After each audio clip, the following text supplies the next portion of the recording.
qu'apporte l'intelligence artificielle à la fonction RH?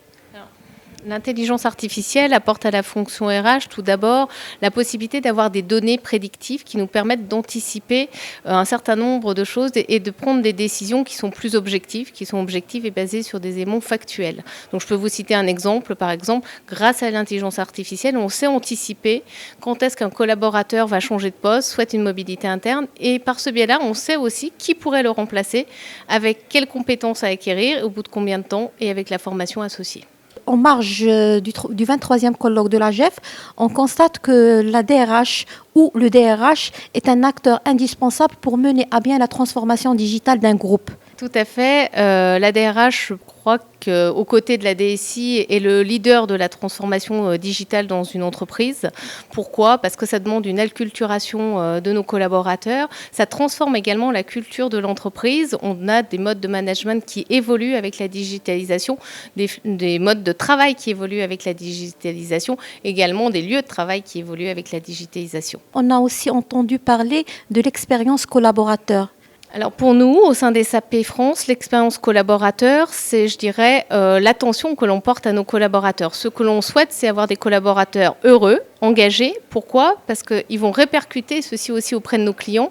Et nos collaborateurs, ce sont les meilleurs ambassadeurs de notre entreprise. Nous, on a un processus pour construire notre politique, notre culture de travail avec nos collaborateurs. C'est-à-dire qu'on ne met pas en place des programmes faits et bâtis, réfléchis par la RH uniquement. On construit avec nos salariés, nos managers, les programmes via du design thinking, par exemple. Et comment mesurer l'impact de la transformation digitale sur l'activité d'une entreprise ? Alors, nous, on a la chance au sein des SAP d'avoir un outil de mesure, en fait, via Qualtrics, qui nous permet de mesurer, en fait, l'impact de tous nos programmes, de tous nos outils digitaux, avec la vocation à les améliorer par la suite. Donc, on a vraiment des outils très précis, à la fois quantitatifs, mais aussi sur le qualitatif. C'est-à-dire que c'est des outils qui savent, grâce à l'intelligence artificielle également, je dirais, lire les émotions de nos salariés et les traduire en actions concrètes. La recette de la transformation digitale en quelques mots.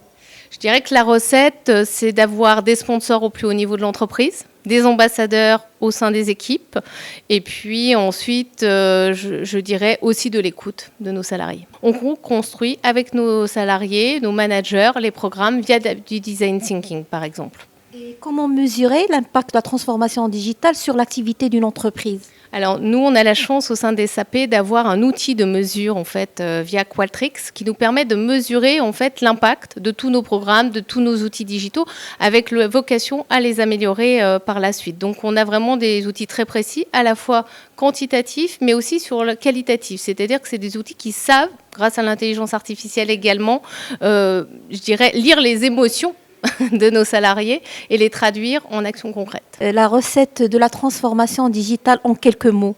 Je dirais que la recette, c'est d'avoir des sponsors au plus haut niveau de l'entreprise, des ambassadeurs au sein des équipes, et puis ensuite, je dirais aussi de l'écoute de nos salariés.